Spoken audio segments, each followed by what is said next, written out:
में सवार होकर के एक सिटी से दूसरी सिटी में जा रहे थे। हाईवे पर ड्राइव कर रहे थे, नदी पर जो पुल बना हुआ था, जैसे उसको पार किया तो एक लड़की दिखाई दी जो तरबूज बेच रही थी सड़क किनारे। बच्चे ने जिद की वाटरमेलन चाहिए, तो इन्होंने कार को साइड में रोक दिया। गाड़ी का शीशा नीचा करके जो है मैडम ने पूछा कि क्या भाव दिए, तो उस लड़की ने कहा कि 50 रुपए का एक लेके चले जाओ। तो ये जो मैडम थी मोल भाव करने लगी कि 30 रुपए, उससे ज्यादा नहीं। वो बच्ची कहने लगी कि आप गजब कर रहे हो, आपने तो 30 रुपए बोल दिया। तो मैडम ने कहा चलो 40 रुपए। तो उस बच्चे ने कहा अरे 40 का तो हमें ही पड़ा है, 45 का मैं आपको दे सकती हूँ। ये भाई साहब जो थे, पति जो थे, मुस्कुरा रहे थे कि क्या ये जिद बहस कर रही है इतनी छोटी सी बात पर। और जो मैडम थी वो मोल भाव में लगी हुई थी।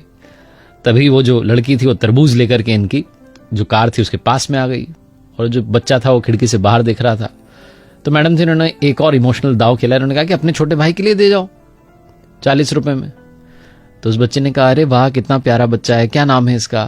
तो उस बच्चे ने बताया मेरा नाम गोलू है। कहने लगी वाह तुम तो सच में गोल मटोलो। और तब जो है उसने वो तरबूज उसके बच्चे के हाथ में रखना चाहा, तो वो जल्दबाजी में, छोटा बच्चा कहां संभाल पाता, वो नीचे गिर गया। 5 किलो करीब का तो तरबूज रहा होगा, उसके 3-4 टुकड़े हो गए। बच्चा रोने लगा कि मेरा तरबूज गिर गया। तो बच्चे ने कहने लगे अरे मेरे भैया नाराज क्यों होता है, मैं दूसरा लेके आती हूँ। फटाफट से दूसरा लेकर के आ गई। अब ये मैडम ताव में इनको लगा कि 2-2 के पैसे लेगी। कहने लगी हम उस टूटे वाले के पैसे नहीं देंगे और इसके भी 40 रुपए ही देंगे, कितने का है ये।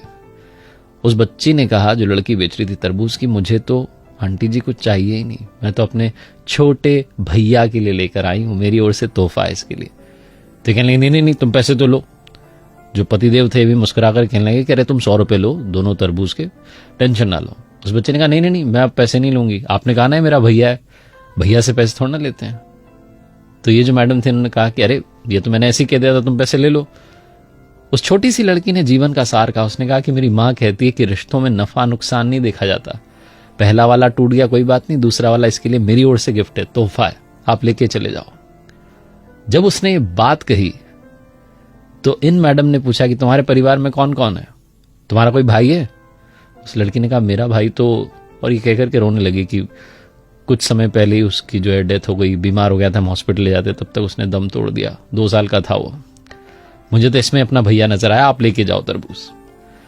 ये जो मैडम थी ये जहां से आ रही थी अपने घर से और दूसरे शहर जहां जा रही थी, वहां पर किसी के रिलेटिव के यहां पर जाना था, गिफ्ट देना था, कंगन लेकर के जा रही थी।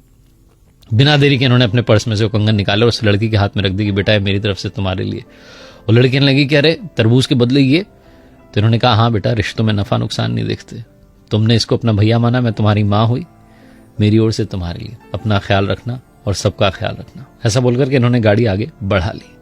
जो पतिदेव थे मुस्कुराते हुए जा रहे थे कि कैसी है मेरी पत्नी, भी थोड़ी देर पहले 10-20 रुपए के लिए मोलभाव कर रही थी और अब इतने महंगे कंगन ऐसे ही देकर के आ गई। इमोशंस भी क्या चीज होते हैं।